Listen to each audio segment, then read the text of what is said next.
Xavier Realty for this beautiful, beautiful new space that they're sharing with us. I need even, really? Really? Yeah. Got it. All right. This thing's really short, so we have to put it. So am I. Anyway, so thanks to everyone for putting in the effort to find it. I think spread the word because it is a fabulous facility and they've opened it up to us for free. They're all about building community. They are known for building innovative life science communities around the U.S., innovative communities, particularly in the life sciences community. So again, thanks to Jim and to Preston for making those introductions that allowed us to eventually land here. With that, I want to just run quickly through the sponsors for those of you who are new. Our coffee is paid for by NC Idea. We certainly appreciate that very much. And provided by Muddy Dog Coffee, Jim there in the background. Uplift Now, the barter system. Tony and Trish, they run our meetup group. We have Dating Kinky and Legacy Family Services. They are responsible for the emails that we receive on a weekly basis. Somebody Solutions does the scheduling in the background. Imperative Product Operations, they will provide our cue ball, which we have a tossable microphone. Ricardo had surgery, which is why he's not here. So keep our friend Ricardo in your. And what surgery? He's out in the hospital, but it was. He's okay. He's back home now. Just letting you know. Got it. Thank you. I was not aware. Was it sudden emergency? Yes. Oh my. All right. All right. Definitely will do that. Broad Reach Marketing Services and Terry Conlon as a personal coach. They work with our presenters in the background, all reviewing the decks on a weekly basis. Jim runs Network Entrepreneurs in Wilmington, keeps us plugged in with what's going on with our cousins down south. And so do IP. We provide patent and IP strategy services to startup and scaling companies. With that, our very patient presenter today, Jaymin Patel, with Anansi Skills. He's going to be our only presenter today. So with that, welcome to 1 Million Cups. I think he's a little nervous, so make him feel welcome. Smile on our faces. We all know each other. It's all good. So tell us what you got. Appreciate it. Welcome. Being the first employees and that's the first. That's right. That's right. You might need to speak up a little bit, though. Okay? Should I use the mic or should I? Yeah. Because the AC is really loud in the background. Yeah. Got you. So I'll do that. I am the CEO of Anansi, and so Anansi is a web app platform that connects individuals in person with shared teaching and learning interests to curate communities while discovering wholly new experiences. I'll explain how. Our mission is to provide an open, free, and accelerated education to individuals with desired and unknown hobbies on their own terms. And I'll explain that. So the problem we saw, and there are this big audience, so I'm going to ask somebody to raise their hand. Would anybody want to volunteer? Please. If I may ask you, what skill would you want to improve at? Mathematics. Mathematics. And what skill would you like to learn? Coding math. So that is the biggest, so normally what you would do is you would go to Google and you would search up, or YouTube and you would search up, how do I do mathematics, coding. And a lot of people did this. A lot of people went on YouTube to learn chess. But just by the very end of it, we see that the user rate has decreased drastically. 280,000 to 36. Same thing with Chinese. 542,000 people viewed the first lesson. By the second lesson, only 50,000. By the very last lesson, only 5,000. About 1/100th of the people were able to learn Chinese at that level. That's a very basic level. So what online is missing is this interaction between a different person that can help you, mentor you to improve any skills. And research has shown that that is a drastic improvement from any other source of type of education to learn in person. So normally what you would do next is probably find a friend, be like, I want to learn Chinese, you want to learn coding. So you contact a friend and they'll obviously offer to teach you for an hour or 2 hours. But what happened is that they wouldn't have time to do it again until a long period of time, 2 weeks or a month later. And you want to keep learning, and so that kind of contributes. And if you have money, the normal procedure is to get a tutor. You would pay somebody $20, $30, depending on how much the rate is, to teach you for an hour. Now, if you're a college student or somebody that has a very strict budget, that's not feasible. And so usually people just give them here.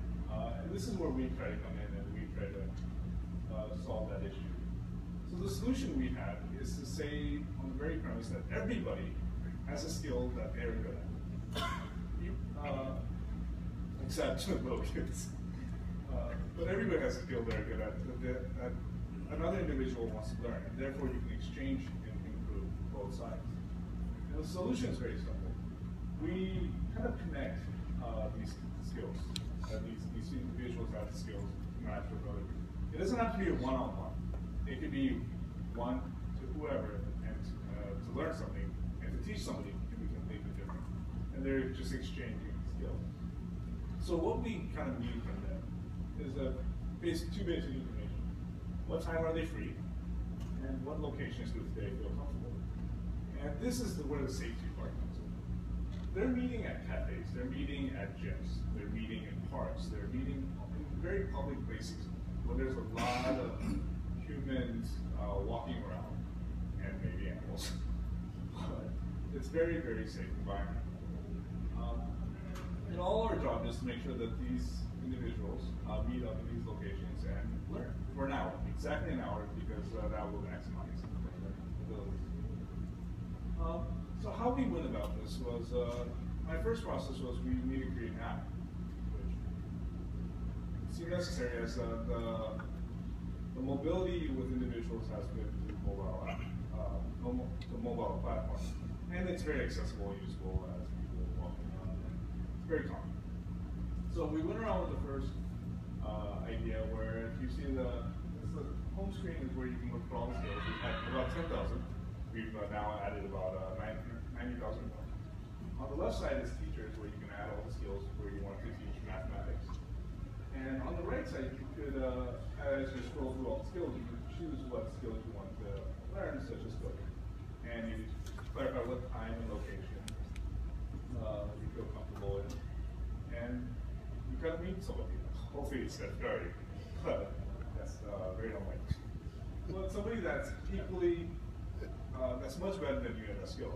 For example, if I were to match her with coding, we would make sure that individual is maybe 500 hours or 1,000 hours better than her to further improve her. Even if she was maybe 2,000, she did coding for 2,000 hours, we'd match her up with somebody that did coding for 5,000. But as we went through and tested it out with beta testing, we realized this was not intuitive enough.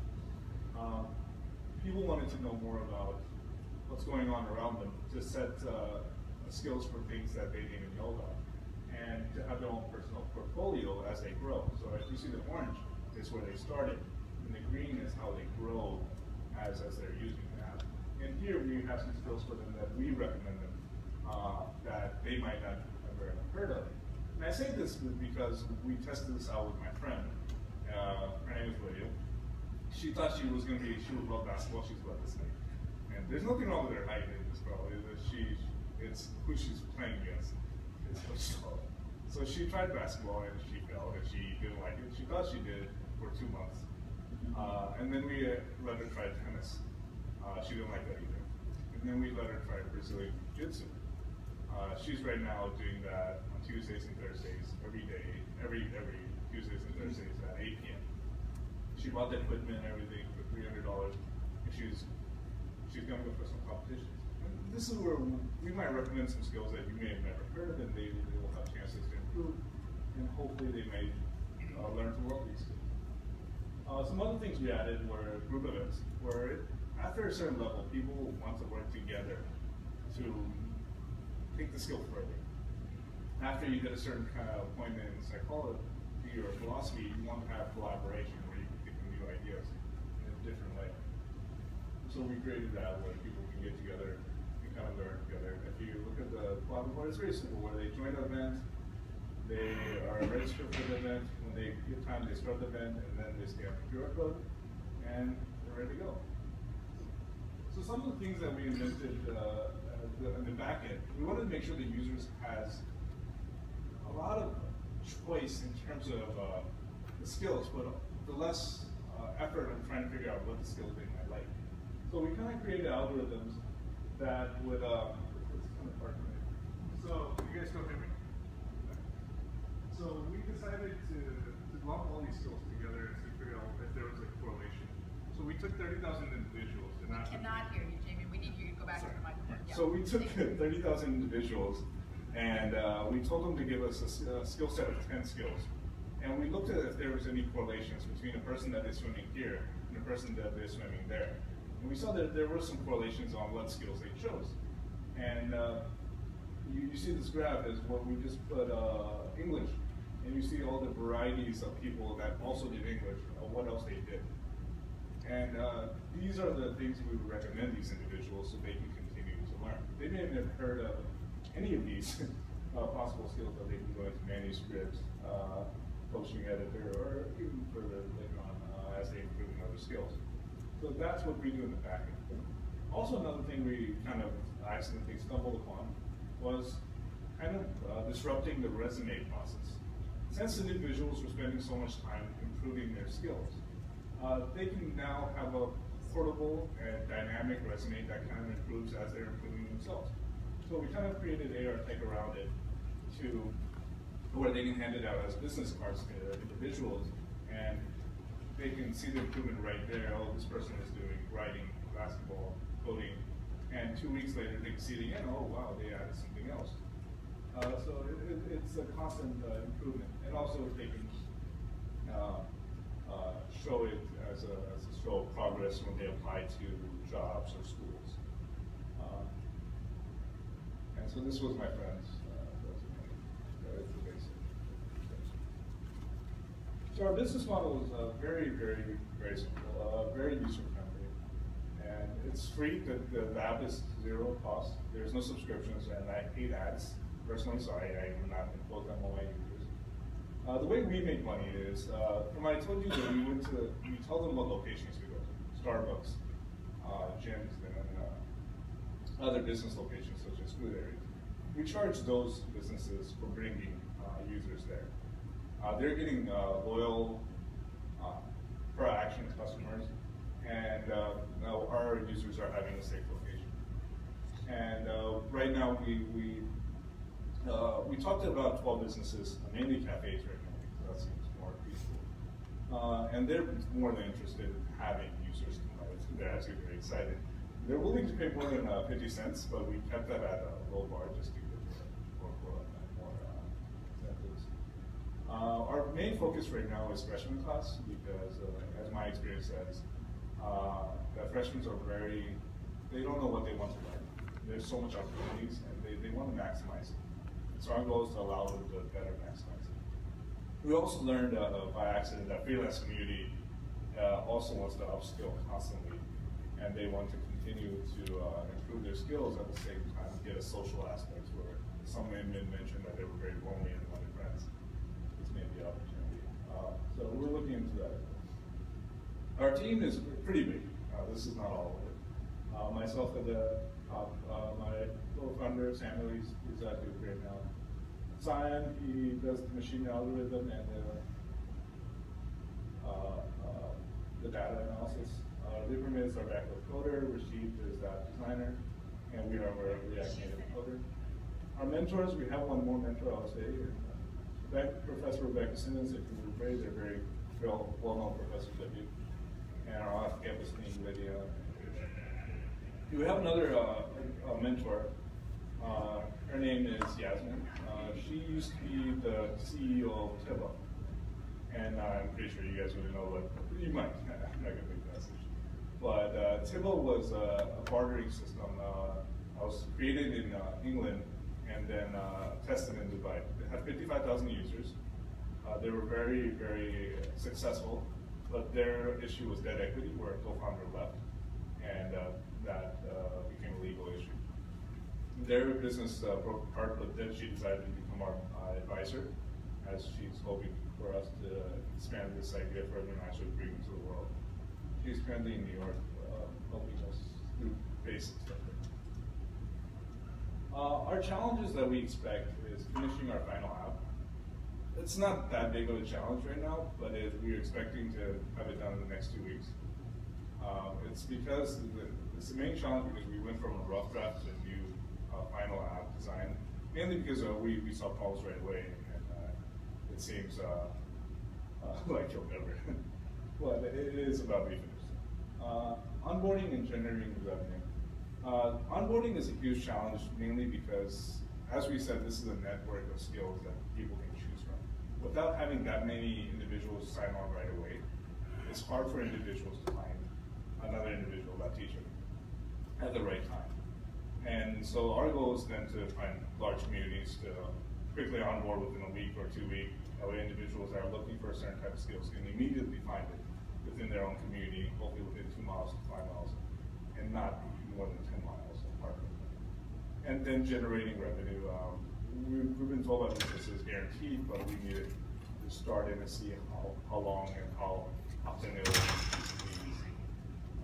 these users will be active. And my ask is, so the connections to recruiting and retention, it may sound odd, but Manpower Group, Especially Express, contacted us asking if we could work with them to kind of help their employees better learn all these skills that they're having a huge issue. So retention companies recruiting companies had a huge problem retaining employees because certain employees leave mainly because they stated was upskill. They weren't learning the skills that they wanted to fast enough. And so they're leaving for that reason. And they said they would want something like this to help them better know the data, what their employees want, and also help improve it. And then local leaders. Our hope is to expand to every city as fast as we can. And we believe the best person that will be able to do that is somebody that lives there and has a better understanding of that community. It will provide something where we can know that this individual is well known in the community and ensure safety on a maybe daily basis or maybe weekly basis. And the communication between the city and the headquarters is kind of very direct. That's it. All right. Very good. Well on time. All right, we're going to open it up to questions, and we'll just all have to actually speak loudly because we might not be able to hear each other across the room. Yes. I'm just wondering who is your competition, and have you created a strategic plan for your business? Do you have strategies going on? So, Jaymin, you might want to repeat the question if you would, so everybody can hear. Okay.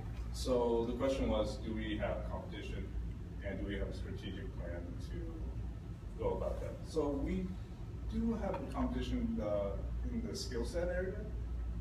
We would say Skillshare, Table was a quick tutor. There's other companies that are very close, but not.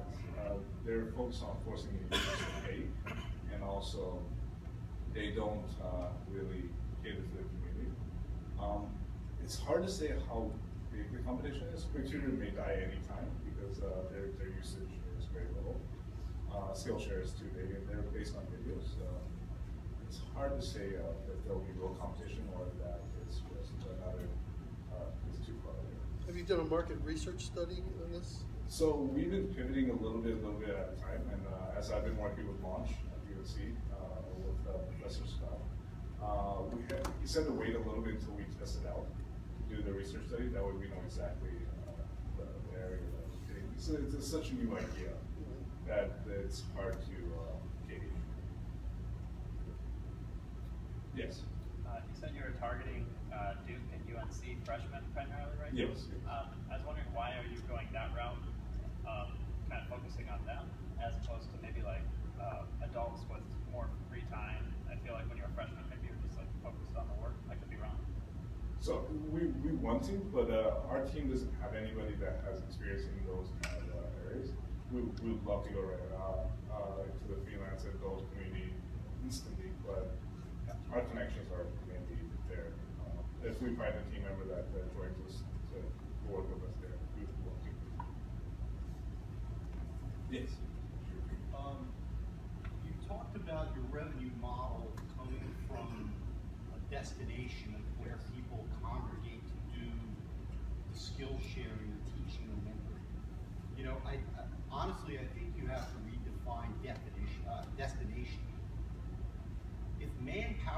reached out to you, that's manna from heaven. You know, do you ever realize how big that company is? Yes. And they are in every community across the planet.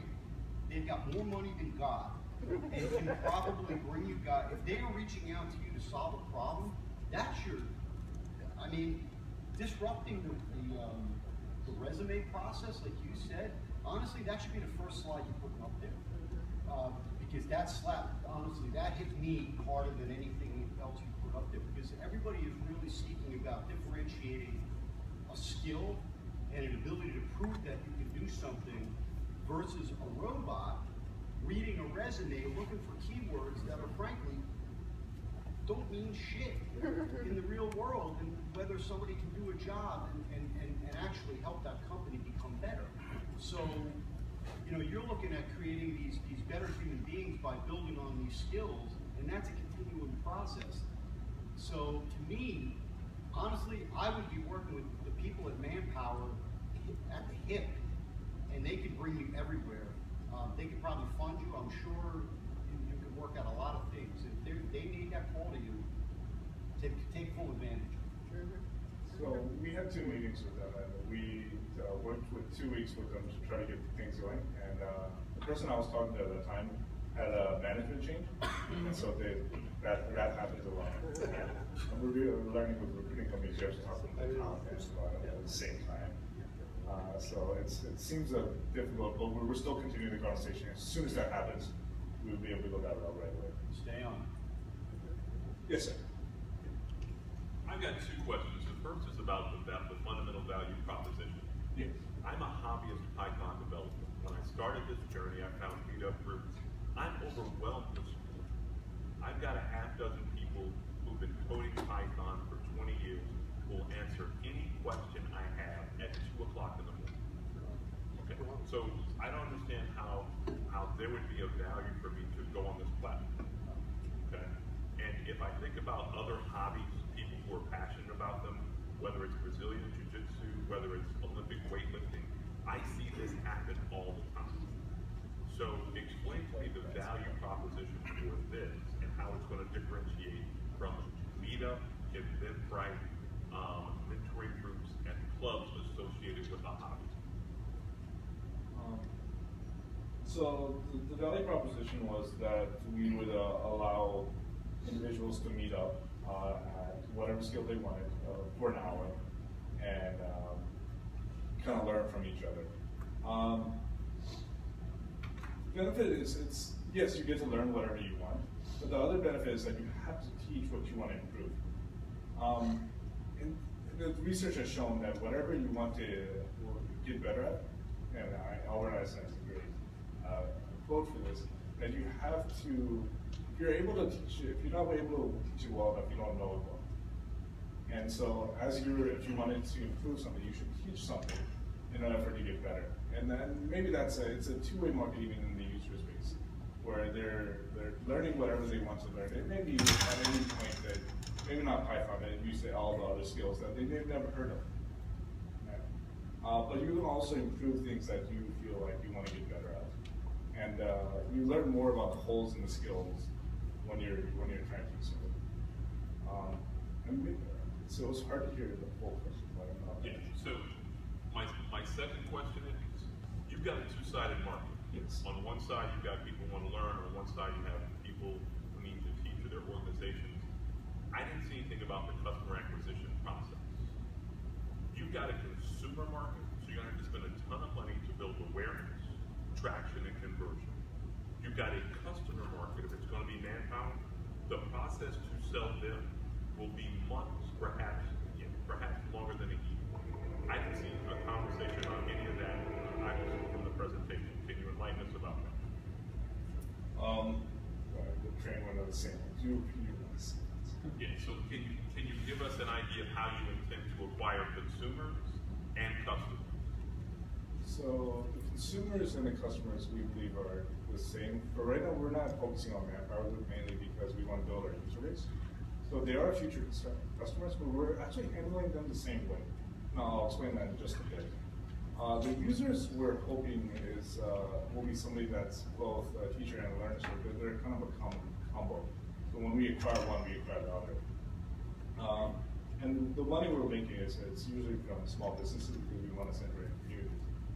For Manpower Group, what's fascinating is that they don't want anything different from us than what they want from regular users. What they actually want is the data. What are my employees interested in?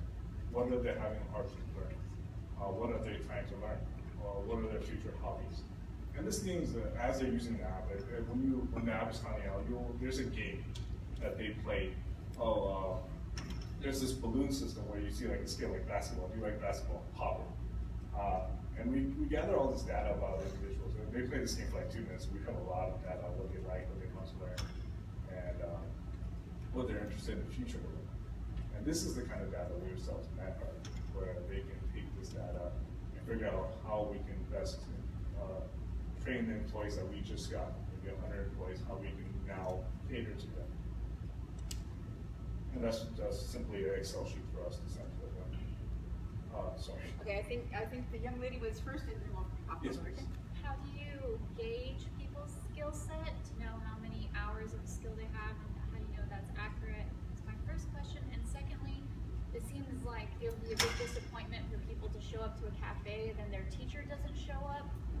I know with Meetup, people ask repeated things all the time and don't show up. What's your strategy for avoiding that, or shall I say finding reliable people? So the way we determine accuracy is usually after 1 or 2 tries. We first usually ask a user, how many hours have you did mathematics? Maybe so we would ask you 100 plus, 500 plus, 1,000 plus. You kind of give us the gauge. And then after we get an idea, we ask you to meet somebody that is significantly lower than you in that skill. And you would meet up, and then you would rate each other at the very end. You never see this rating on the app or anywhere. Nobody will see it. It lets us know that did the student learn significant amount from you, and did you have a good interaction? If no, there's either 2 options. Either it was not a good match, which happens very often, where individuals just can't really understand each other. Or 2, you might have been overconfident in your skill, and then we would try to match you up in a different way next time. And that happens very often, and even in tutors, where they realize the teacher's not really what they thought they were. In terms of if they don't show up, the way we kind of conquer this, we ask them, we send them a message 2 hours before the meetup happens, are you going to be able to make it? And if not, why? Or should we reschedule, or should we just cancel? And that way the person who had to end up waiting at the location. Do you keep track of someone's reliability? Yes, we do. We make sure that if a person is consistent on a certain basis, we take away points or desensitize them to never make those same mistakes. And they do get to message each other, so they do get to communicate this time. Yeah, hi. What I particularly like about your application, of course, is the result of your clustering algorithm, where you introduce a notion of adjacent skills, right? And that's really powerful. Much that I'm sure the folks at Right Management or Manpower would see that as much better than naive keyword matching that's considered state-of-the-art. And then just getting data about did that person actually, the student actually then show up for a second meeting, right? And the data is very valuable. I wouldn't say you should go to a data business. I'm still reluctant about whaling because when you go after a whale, it's an 18-month sales cycle. So it looks like you're on to something, and that's just a comment. What's my question? I had it. We'll come back to you. It's all right. It happens to us all the time. Yeah. Anybody else in the meanwhile? I got more unless somebody else wants to go. Okay, question back here. Yeah. Sorry, maybe I missed it at the beginning, but other than the idea that you're doing something good for somebody else, what is the motivation for the tutors to come in? You mentioned that they're kind of collecting points. Is it like points toward getting tutoring sessions from other people? So what is that motivation there? The second part of that question is there a worry or concern that by doing this, you're doing it in a way that's kind of commoditizing the tutor's time and effort in such a way where they go to a meetup group, if they're on a forum, they feel like, okay, I can insert my comments or my, my expertise when and where I feel like it. Whereas in this setting, you're coming in, you have this responsibility to teach somebody. Is there a concern that it becomes a commodity in these people's minds, and then it de-emphasizes or it makes people feel like, oh, maybe I should get paid for this. I remember the question. What's the role of videos? You said you weren't in videos, but that Skillshare does do that. They're a competitor. And what's your thoughts about video? Like to prime, so I do something, say, on a category of post sets. No one's going to get it, but if somebody does, then that's great. But I would do a video on that first, right, to prime the student. Then, if you want to learn more about that particular category.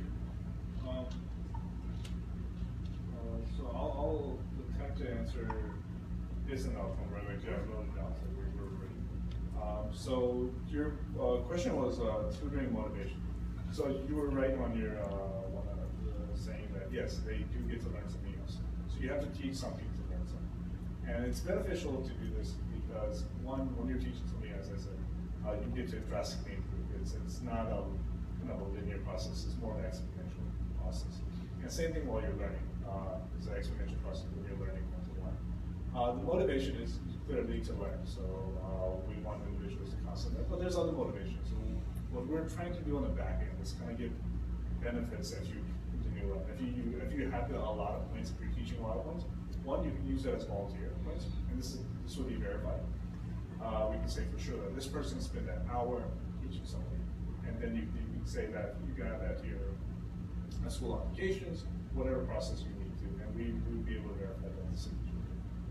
Two, we are trying to figure out ways to now help them monetize it. Well, if they earn a certain amount of points, then they get a certain item, or they can buy food or coffee at that location that they go to. This helps the business out and also incentivizes the tutor to, one, get close to the community, but also that they get something in return. Especially if an individual just wants to teach. It makes it easy for them to upskill their skills and also get something out of it. The other issue was you say a lot of people want to monetize their skill sets, and we want them to do that. What we're hoping for, and what we tried to tackle the issue is, and the Quick Tutor Connect went about this where they just said everybody is qualified to be a tutor and they should be paid for it. And we believe that's not right, especially if there's no way of verifying if you're really skillful. So I think the first process, sort of in the first half, is to show that they are qualified to do this skill. For example, let's just say an individual did magic, and they did it for 12, 20, 100 hours. We can say for a fact that this person has done it for a long time. And when we do go to the next phase and project, where now we can say there will be a different platform where individuals that have certain skill sets can now make money through it. Let's say somebody wants a magician for their kid's birthday. Now they can hire this individual to come and work there for an hour, 2 hours.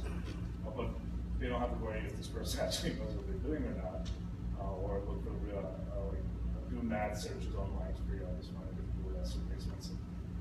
So they will be able to monetize if they choose to. But they will have to build the skill set first. Okay. Anybody, Bob? Yeah, you go. So building on what the gentleman back here had said, and a little bit more, so I'm having a whiteboard moment here. If manpower is somebody who actually calls you in to talk through this, I think you can also start to distinguish skills that people want to learn, but skills also people need to learn. And they may not be 100% there yet. And if you think about the demographics of the aging of America and the way that we poo-pooed vocational training, over so many years that have basically screwed ourselves, and that we don't have people who know how to build anything anymore. You know, you've now got an older generation that's taken a lot of pride in doing the building and the work that they do every day. They're no longer going to be able to do that for, you know, within the next 5 or so years. That's going to go away. But those people still have skills and understanding and knowledge of doing those things. So all of a sudden now, that pride issue hits on, you know, kind of touches on, you know, feeling better about it. And they can be matched with that small business that needs the people who have those skills. So they'd be willing to pay for a system like this to start putting interested parties together to pick up the skills from people who wouldn't have ever gotten connected. So now if all of a sudden you're the clearinghouse for that, well, guess what? Manpower is going to make a ton of money helping be in the middle of that. So they place a lot of people at skilled trades. That's a big part of their business. It's not all their business, but you know, if you start now then breaking it down in the way that you mapped out, you know, that chart that you put up earlier, how your algorithm works with related skills and engagement skills, I think you'd be onto something in a way that at least we haven't seen up till now. And you could really, you know, like you said, blow open the whole resume concept and, you know, match generational understanding and knowledge at a level that I haven't read about it. So to me, that would be a massive home run. And potentially creating entrepreneurs on the back end. If you know, I would see that, right, with the skill sets where their jobs are being displaced and for whatever reasons, or they're reaching that retirement age, but we're all living longer. So creating then new freelancers on the kind of back end. Right, and you're creating an ecosystem for people to still contribute mentally when they may not be able to do so physically. Yeah, exactly. And then, you know, you start putting in video and some other things and creating this database of matching. To me, that makes an absolute ton of sense. And then the hobby stuff, you know what? That can be another part of the company, but you're going to make your money, I think, in this other area because you'll really fill in a huge void. We have time for one final question. Oh, good. There you go. You won. So I really like the innovativeness of your business model, but I'm wondering about the practicality and the scalability of charging the venue.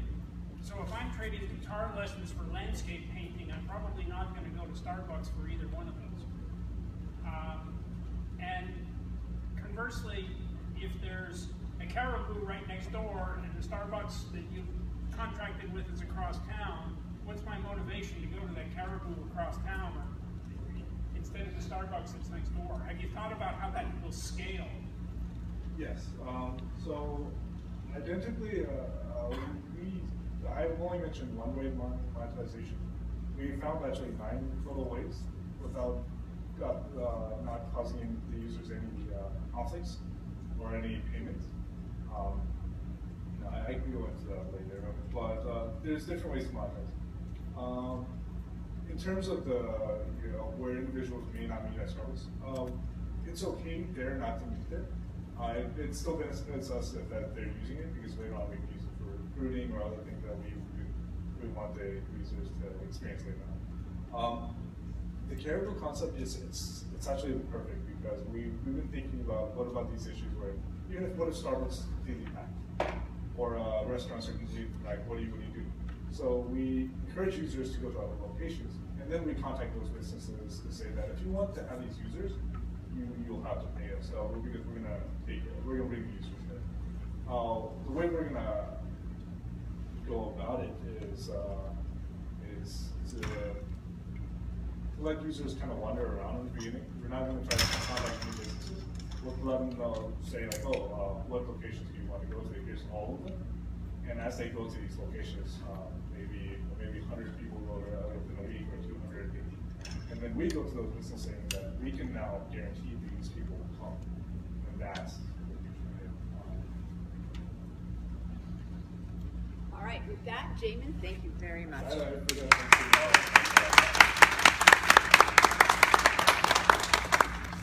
And I want to officially bug you. Yeah. Very good. And Jaymin,